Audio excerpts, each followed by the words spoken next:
सभी साथियों को मेरा जोहार। आज का वीडियो का टॉपिक है डॉक्यूमेंट वेरिफिकेशन से रिलेटेड और साथ में फुल एडमिशन प्रोसेसिंग को मैं बताने वाला हूं, ताकि इस वीडियो के माध्यम से अगर आप एक बार वीडियो को पूरा कंप्लीट देख लेते हो तो एडमिशन में कोई तरह का दिक्कत आपको नहीं होने जाने वाला है। और साथ में मात्र 1 से 2 घंटा में ये एडमिशन आपका इन्फॉर्मेशन अपना करवा के कॉलेज से आ जाइएगा। तो इस वीडियो को पूरा कंप्लीट देखिएगा। चैनल पर पहली बार इस वीडियो को देखने के लिए इस वीडियो को लाइक कीजिएगा, चैनल से जुड़ के सब्सक्राइब कर लीजिएगा, क्योंकि आगे का जो भी आपका अप टू डेट होगा एडमिशन रिगार्डिंग या फिर सेमेस्टर के बारे में होगा या जो आपका एकेडमिक चलने वाला क्लासेस उसके बारे में होगा, सारा कुछ मैं बताने का प्रयास चैनल के माध्यम से करूँगा। सब्सक्राइब कर लीजिएगा तो मुझे भी मोटिवेशन मिलते रहेगा।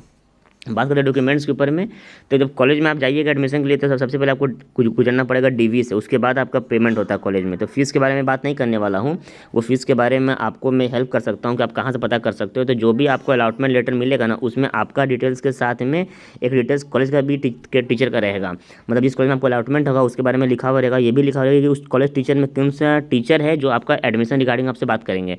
तो आप उनसे फीस के बारे में या कोई तरह का अदर आपका जो कारण होगा या जो भी तरह का सर्टिफिकेट इशू बात होगा, उनसे आप फ़ोन के माध्यम से कर लीजिएगा या फिर कॉलेज पहुंच के आप कर लीजिएगा, ठीक ना। अभी बताने वाले डॉक्यूमेंट्स के बारे में, तो जो भी बच्चे D2D की परीक्षा में आप नामांकन लिखवाने के लिए जा रहे हैं 2025 में, तो उनके लिए क्या क्या डॉक्यूमेंट्स लगने वाला और कहाँ कहाँ से बनता है और किस किस फॉर्मेट में होता है, मैं आपको दिखाने का प्रयास भी करूँगा इसमें कि एंटी रैगिंग किस तरह से भरा जाता है, कहाँ से बनता है, और मेडिकल सर्टिफिकेट का फॉर्मेट क्या होता है और कहाँ से बन सकता है, ठीक ना। क्लास 10th का आपको ओरिजिनल देखिए, जो भी एजुकेशनल क्वालिफिकेशन होगा ना, चाहे D2D का एडमिशन हो चाहे पॉलिटेक्निक का एडमिशन हो, सारा जगह में आपका ओरिजिनल भी लगेगा, जमा हो जाएगा कॉलेज में जो भी आपका एजुकेशनल सर्टिफिकेट होगा, और साथ में जेरॉक्स कॉपी लगेगा हर एक सेट का, जो पेपर है वहाँ पे डिवीकेशन में दिखाने वाले हो। तो ओरिजिनल जमा हो जाता है एजुकेशन सर्टिफिकेट, और अब बाकी सबका जेरॉक्स लगता था। अब ये चीज़ दोनों तैयारी करके लेके जाइएगा, ओरिजिनल लेके भी जाइएगा, जेरॉक्स कॉपी उसको करवा के ले जाइएगा, ताकि वहाँ आपको दौड़ना भागना ना पड़े कि साइबर कैफे कहाँ या फिर परेशानी ना आपको हो, ठीक है ना, क्योंकि आप नए जगह जा रहे होंगे, कॉलेज आपके घर के बगल में तो होगा नहीं। तो क्लास 10 का एडमिट कार्ड, क्लास 10 का मार्कशीट और क्लास 10 का पासिंग सर्टिफिकेट, ये तीनों आपका D2D का एडमिशन के समय लगेगा। ये आपका कॉलेज में जमा भी हो जाएगा। तो अगर आपका पास कोई भी तरह का PDF फॉर्मेट नहीं है पहले से बना हुआ, तो आप अपना सारा डॉक्यूमेंट का एक सॉफ्ट कॉपी बना के अच्छा क्वालिटी में मोबाइल से ना करके आप साइबर कैफे पहुँच के स्कैन करा कर रख लो, क्योंकि कभी कोई तरह का वैकेंसी या फॉर्म आता है तो उस भरने के समय में कॉलेज से आपको मांगना पड़ेगा। उससे अच्छा आप पहले से आपके पास रहेगा तो ज़्यादा सही रहेगा, ठीक ना। तो आपको क्या लगने वाला है, 10th का एडमिट कार्ड, मार्कशीट और पासिंग सर्टिफिकेट। उसके बाद डिप्लोमा का सारा सेमेस्टर का रिजल्ट लगने वाला, first, second, third, fourth, fifth, six, ठीक है, ये सारा का ओरिजिनल लगने वाला। पर जो बच्चे अपेयरिंग के होंगे, जो बच्चे 2022-25 सेशन वाले होंगे, उनका 6 सेमेस्टर का रिजल्ट तो आया नहीं होगा ओरिजिनल, किसी किसी का फिफ्थ को नहीं आया होगा। तो जहाँ तक का ओरिजिनल है वो जमा हो जाएगा, और जिसका ओरिजिनल है उसका प्रोविजनल लगेगा। मतलब कॉलेज वाला अपने लेटर पैड में लिख के देगा कि हाँ फलना सेमेस्टर में रिजल्ट दिया या पर्टिकुलरली, अब वो वाला जमा हो जाएगा। TR सीट नहीं जमा होगा, याद रखिएगा। TR सीट जो होता है इसमें सारा बच्चा का डिटेल्स रहता है, वो वाला जमा नहीं होगा कॉलम वाला, बल्कि जो प्रोविजनल सर्टिफिकेट कॉलेज का अपना लेटर पैड में लिख के देगा, सिर्फ केवल आपका जानकारी देगा, आपका ये नाम, ये रजिस्ट्रेशन नंबर, ये मोबाइल नंबर, ये सब्जेक्ट का एग्जाम दिए, उसका इसका इतना मार्क्स आया, प्रैक्टिकल नॉलेज, सब चीज़ इसमें लिखा हुआ रहेगा, ठीक ना। वो प्रोविजनल सर्टिफिकेट आपको जमा हो जाएगा। उसके बाद में क्या है कि पासिंग भी लगेगा और माइग्रेशन भी। तो जो 2025 वाले बच्चे, इनका तो भैया जब 6 से नहीं आया तो पासिंग माइग्रेशन तभी आने में समय लगेगा। पर जो पास आउट हो चुके थे 2024-22 वाले, उनका सारा कुछ ओरिजिनल लगेगा 6 सेमेस्टर का रिजल्ट, और पासिंग माइग्रेशन भी लगेगा, ठीक है। साथ में क्या लगेगा, आपका TC लगेगा, CLC मतलब कॉलेज लिविंग सर्टिफिकेट लगेगा, साथ में करेक्टर लगेगा। तो बहुत सारे कॉलेज में क्या होता है, CLC के नीचे में ही कॉलम होता है करेक्टर का, उसी में लिखा हुआ रहता है। किसी किसी कॉलेज में दो दो को फॉर्म होता है, तो जैसा कॉलेज में का फॉर्म होगा वैसा लगेगा, CLC करेक्टर दोनों लगेगा, ठीक है।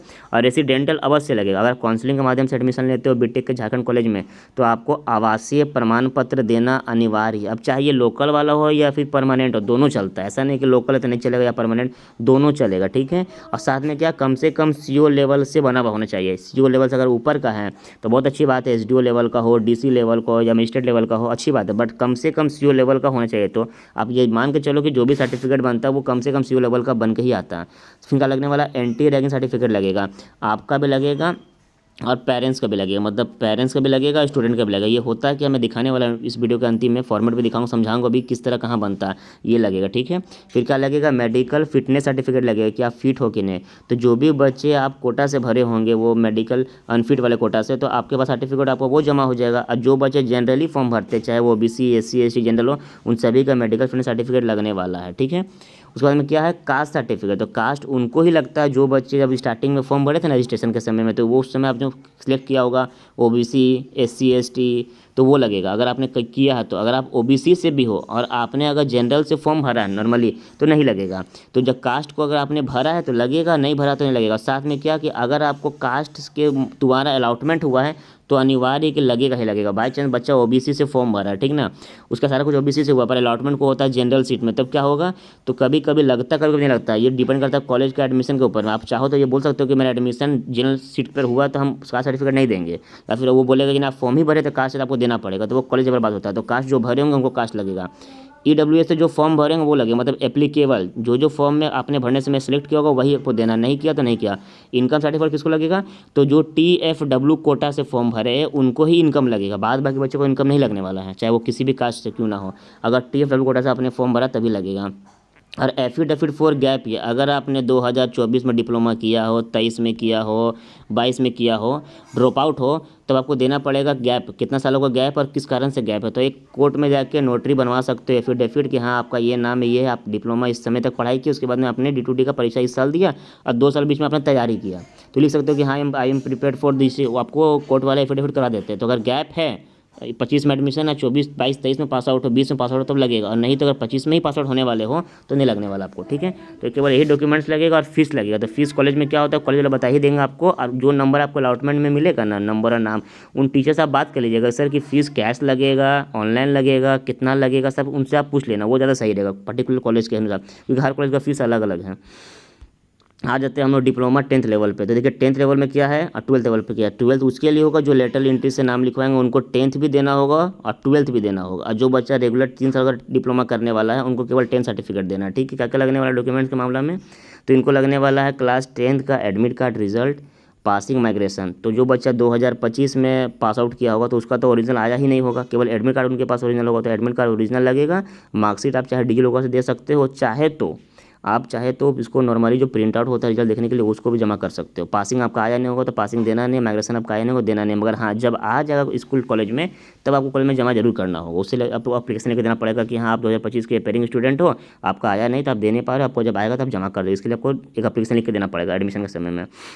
CLC लगेगा, मतलब आपको TC लगेगा, और करेक्टर सर्टिफिकेट लगेगा, करेक्टर सर्टिफिकेट लगेगा। या तो आपको TC में ही करेक्टर का कॉलम होगा तो वहीं से काम चल जाएगा, TC में कोई भी तरह कॉलम नहीं हो करेक्टर का तो करेक्टर आपको अलग से भी लगेगा, जो कि कॉलेज स्कूल से आपको लेना पड़ेगा बोलकर, ठीक है। फिर क्या रेसिडेंटल आवासीय लगेगा, अगर काउंसलिंग के थ्रू झारखंड में किसी भी कॉलेज में आप नाम लिखवाते हो, सरकारी में हो, गवर्नमेंट में हो, PPP मोड में हो या प्राइवेट में हो, काउंसलिंग के थ्रू जाते हो तो आपको आवासीय प्रमाण पत्र देना होगा। आवासीय प्रमाण पत्र के बिना आपका एडमिशन में नहीं हो सकता है, ठीक है। उसके बाद क्या है, आपको मेडिकल सर्टिफिकेट देना होगा। तो मेडिकल सर्टिफिकेट फॉर्मेट में दिखा दूंगा इसी वीडियो के अंतिम में, फॉर्मेट में शेयर भी कर दूंगा टेलीग्राम ग्रुप में और व्हाट्सअप चैनल के माध्यम से। अगर आप नहीं जुड़े हो तो व्हाट्सअप चैनल में जुड़ जाइए, व्हाट्सअप ग्रुप में जुड़ जाइए, क्योंकि आप खुद व्हाट्सअप यूज करते हो, आपको सारा कुछ अप टू डेट एक ग्रुप में मिलते रहेगा, ठीक ना। तो कास्ट इसको लगेगा, तो कास्ट से जो फॉर्म भरे, जो फॉर्म को स्टार्टिंग में अपने भरा उसमें अगर कास्ट लिखा था, OBC टिक मारा था, BC1 BC2 लिखा तो आपको कास्ट लगेगा। आपने अगर SC ST मारा तो लगेगा। अगर आप OBC SC ST से जनरल से फॉर्म भरे तो नहीं लगेगा। जो बच्चे जनरल को नहीं लगेगा, तो जो बच्चा जिस तरह से फॉर्म भरता है उसको लगता है। जो बच्चा कास्ट के द्वारा फॉर्म भरा उसको कास्ट सर्टिफिकेट देना होगा। EWS को देना होगा, तो जो बच्चा EWS के माध्यम से फॉर्म भरा होगा, ठीक है। इनकम किसको देना होगा, तो जो बच्चा TFW कोटा से फॉर्म भरा होगा उनको इनकम दिखाना होगा, अपना गार्जियन का और अपना भी, ये चीज़ होता है। तो इनकम हो जाए EWS कास्ट, ये केवल उनको लिए है जो बच्चा इसके बेसिस पे फॉर्म भरते हैं। जो बच्चा जनरली फॉर्म भरते हैं उनको कुछ नहीं लगेगा, उनको केवल लगेगा 10th CLC resident anti ragging medical और एफिडेविट ऑफ गैप ईयर किसका लगेगा, तो जो 2024 में 10th किए हो, 2023 में 10th किए हो, 22 में किए हो, 20 में किए हो, उनका लगेगा। भाई 4-5 साल के बाद अगर आप 25 में नाम लिखवाने जा रहे हो तो इससे पहले आपने क्या किया, उसके लिए आपको एफिडेविट कोर्ट से लिखवा कर देना पड़ता है कि हाँ आपका ये नाम है, आपने 4 साल 2 साल 3 साल क्या किया, पढ़ाई किया, पॉलिटेक्निक एंट्रेंस परीक्षा की, प्रवेश परीक्षा की तैयारी किया आपने घर में रहकर। आप ये चीज़ दिखा सकते हो, एफिडेविट से लिखवा के जमा कर सकते हो कॉलेज में, अगर गैप ईयर हुआ है तो, नहीं तो कोई दिक्कत नहीं है। अब हम लोग आ जाते हैं इसका बेसिकली एंटी रेगुलर मेडिकल के ऊपर में। तो देखिए मेडिकल सर्टिफिकेट हर कॉलेज का अलग अलग हो सकता है, और मेडिकल सर्टिफिकेट नॉर्मली आप कुछ भी जमा कर सकते हैं, मगर याद रखिएगा मेडिकल ऐसे नहीं बनवा लीजिएगा अपने मन से फॉर्मेट दे के मेरा। कुछ कॉलेज इसको वैलिड नहीं माने, कुछ कॉलेज इसको वैलिड मानता भी, इसलिए मैं बता रहा हूँ। तो आपको जो अलॉटमेंट लेटर में जो मोबाइल नंबर और सर का नाम लिखा रहेगा उनसे बात कर लेना कि सर मेडिकल सर्टिफिकेट का फॉर्मेट मुझे व्हाट्सअप कर दीजिए, वो आपको भेज देंगे या बता देंगे कहाँ से बने किस फॉर्मेट में। तब वो बोलेंगे नहीं कहीं से बनवा के दे दो, तब जाके जो मैं फॉर्मेट दिखा रहा हूँ इससे बनवाइएगा, ठीक ना। ये basically medical certificate format simple है। इसमें लिखना पड़ता है आपका नाम, आप उसका यहाँ पर आपका पिताजी का नाम, आपका एज कितना हो रहा है, आपका गांव का नाम, आपका PO का नाम, आपका पुलिस स्टेशन का नाम, आपका डिस्ट्रिक्ट स्टेट पिन कोड। फिर इसमें टिक मारा आता है ही और सी के बारे में, फिर गुड है कि क्या उसके बारे में। फिर लिखा था पर्पज, यहाँ this certificate issuing for the purpose of to taking to taking admission in Jharkhand polytechnic 2025 इस तरह लिख सकते हैं। डॉक्टर लिख देंगे, यहाँ साइन मारिएगा डॉक्टर का। उसके बाद क्या होगा, फिर डॉक्टर का आपका यहाँ पे सिग्नेचर होगा, उसका फुल नेम होगा जो खुद से लिखेंगे, उनका रजिस्ट्रेशन नंबर क्या है। कोई भी MBBS डॉक्टर से ही बनवाना है, इसके नीचे डॉक्टर का काम नहीं चलेगा। उनका रजिस्ट्रेशन नंबर पार्टिकुलर उनके पास होता है, वो लिख देंगे, अपना सील मोहर मार कर डेट मार कर साइन कर देंगे, तो ये आपका वैलिड हो जाएगा। क्योंकि पर्पज आप लिखवा चुके होंगे यहाँ पे to taking admission in Jharkhand polytechnic 2025 के बारे में, इस लाइन में, ठीक ना। ये हो गया सिंपल फॉर्मेट। एक फॉर्मेट क्या, पॉलिटेक्निक का सरकारी फॉर्मेट भी है। जो सरकारी कॉलेज इस कॉलेजेस होते हैं उनका एक फॉर्मेट होता है जो इसी तरह, जो पिछले साल का 2024 का, इस बार आप यहाँ पे एडिटिंग करेगा 2025 लिखवा सकते हो। यहाँ पे डॉक्टर वाले सब भर देंगे। इसको लेके जाना है MBBS डॉक्टर के पास में, चाहे वो डॉक्टर प्राइवेट में कहीं बैठते हो उनसे बनवा सकते हो, चाहे वो सरकारी अस्पताल में बैठते हो उनसे बना सकते हो। और नहीं समझ में आएगा तो कोई भी डिस्ट्रिक्ट का सदर अस्पताल, जो आपका जो घर होगा, आपको जिस डिस्ट्रिक्ट में सदर अस्पताल जाइएगा तो वहाँ पर आराम से डॉक्टर से बात करने से आपका बन जाएगा, ठीक ना। आपको वहाँ जाकर पर्सनली दिखाना पड़ेगा, आपका आई चेक होगा, वेट होगा, सब कुछ चेक होगा, फिट हो अनफिट हो, पढ़ने बोलेगा, देखने बोलेगा, सब चीज़ करवाने के बाद में वो आपको वो फिर सर्टिफिकेट लिख के दे देंगे कि आप फिट हो, जाकर एडमिशन आप ले सकते हो, ठीक है। तो ये बनता है सदर अस्पताल से या फिर किसी भी तरह का प्राइवेट क्लिनिक से भी आप बनवा सकते हो। ये हो गया एंटी रैगिंग के बारे में, सॉरी मेडिकल के बारे में। आ जाते हैं हम एंटी रैगिंग के बारे में। तो एंटी रैगिंग का ये ओरिजिनल फॉर्मेट है, इसको मैं व्हाट्सएप ग्रुप में शेयर कर दूंगा। इसको नॉर्मली आप प्रिंट आउट कर लेना और जाके जिस भी डिस्ट्रिक्ट आपका डिस्ट्रिक्ट हो या फिर आपका कॉलेज जिस डिस्ट्रिक्ट में पढ़ा हो, फॉर एग्जांपल एक बच्चा धनबाद का, ठीक है, इसका कॉलेज मिला रांची, तो ये चाहेगा तो रांची में भी जाकर बना सकता है, या धनबाद इसका जो घर का डिस्ट्रिक्ट उसमें बना सकता है। इसका इच्छा है झारखंड में ये किसी डिस्ट्रिक्ट से बनवाए, जो मेडिकल फॉर्मेट है वो किसी क्लिनिक से बनवाए, उसका इच्छा होता है। इसमें 2 पेज का फॉर्मेट होता है, एक होता है स्टूडेंट का, एक होता है पेरेंट्स का। दोनों को प्रिंट आउट करना, दोनों में फॉर्म भराता है, दोनों में नोटरी सिस्टम होता है। आप जाइए किसी भी कोर्ट में बोलिएगा हमको एंटी रैगिंग बनवाना, फॉर्मेट दीजिएगा और आप खुद से भर के दीजिएगा अपने तरफ से, तब जाके वो लोग स्टाम्प मोहर बनवा कर आपको दे देंगे, कॉलेज में ये वैलिड माना जाएगा। यहाँ लिखाएगा आई, स्टूडेंट में अपना नाम लिखा जाएगा, जो भी नाम होगा। जैसे मेरा नाम कुंदन कुमार, मैं लिखूंगा कुंदन कुमार। मेरा रोल नंबर मतलब जो मेरा रजिस्ट्रेशन नंबर आया, मैट्रिक रोल नंबर नहीं चलेगा यहाँ पे, बल्कि ना ही आपका डिप्लोमा का रोल नंबर चलेगा। इसमें आपका ये चलेगा जो आपने फॉर्म भरा था, उसमें जो आपको एडमिट कार्ड मिला, इसका परीक्षा आपने दिया, पॉलिटेक्निक का दिया या D2D का दिया, उसका जो रोल नंबर मिला था उस रोल नंबर को यहाँ लिखना है, ठीक है। उसके बाद लिखना है कि डॉक्टर या सन जिसके भी है, पापा का नाम लिखना है। उसके बाद में यहाँ पे वो कोर्ट वाला ही लिख देगा किस दिन बन रहा है, किस महीना में बना, किस तारीख को बन रहा है, इसे यहाँ मार के यहाँ फॉर्म साइन मार देगा, ठीक है। उसका सेम चीज़ यहाँ नीचे लिखाएगा, इसमें लिखाएगा मिस्टर, तो इसमें लिखाएगा आपका नाम, मतलब पेरेंट्स का नाम। ऐसे मेरे कुंदन कुमार, मेरे पापा का नाम स्वर्गीय कृष्णनंदन चौहान हुआ, तो उनका नाम यहाँ लिखाएगा, ठीक है। उसके बाद में यहाँ पे लिखाएगा मेरा नाम, सेकंड लाइन में मेरा नाम लिखाएगा कुंदन कुमार, इसका रजिस्ट्रेशन नंबर, रोल नंबर क्या है, तो भाई जो एडमिट कार्ड में आया तब एग्जाम देने एंट्रेंस परीक्षा वाला, वो यहाँ लिखाएगा, ठीक है। फिर एडमिटेड टू, किस कॉलेज में मेरा एडमिशन है उसको नाम लिखाएगा, जिसमें मुझे अलॉटमेंट मिला उसका नाम लिखाएगा यहाँ पे, ठीक है। फिर यहाँ पे डेट, मंथ, ईयर सब लिखाएगा, साइन मोहर मरा के अपना नोटरी वाला जो कोर्ट के आपके वकील होंगे वो आपको बना के ये सब चीज़ दे देंगे, फिर ये जमा हो जाएगा। इसमें बेसिकली ये लिखा हुआ रहता है कि 3-4 साल जो बच्चे नए आ रहे हैं उनके साथ में रैगिंग होना नहीं चाहिए, और जब ये बच्चे कभी सीनियर बन जाएंगे तो ये कभी किसी का रैगिंग लेंगे नहीं। बेसिकली यही एक रूल होता है जो भारत सरकार का, ये बहुत अच्छा रूल है। आपको पहला ही दिन समझ में आना चाहिए कि ना रैगिंग देना ना रैगिंग लेना है, इसलिए एंटी रैगिंग का फॉर्म भरा जाता है। कोई भी तरह का आपको दिक्कत परेशानी होता है तो सरकार के रैगिंग नंबर पर आप बात कर सकते हो, अपना कंप्लेंट को दर्ज करवा सकते हो, तो ये होता है, ठीक है। तो बेसिकली आपका केवल इतना ही डॉक्यूमेंट्स लगने वाला है, इसके अलावा फ़ी लगेगा। तो फ़ी कैसे लगेगा, ऑफलाइन या ऑनलाइन, ये आपको जो अलॉटमेंट लेटर मिलेगा उसमें जो नंबर दिया हुआ रहेगा टीचर का, उनका मोबाइल, उनसे आप बात कर लेना, क्योंकि हर कॉलेज का सिस्टम अलग अलग, कहीं पे कैश, कहीं पे बैंक में बोलेगा चालान कटवाना, कहीं पे बोलेगा ऑनलाइन जमा कर दो फ़ोन पे गूगल पे से माध्यम से, तो उनसे पूछ के तैयारी करके जाना आप सभी को, ठीक है।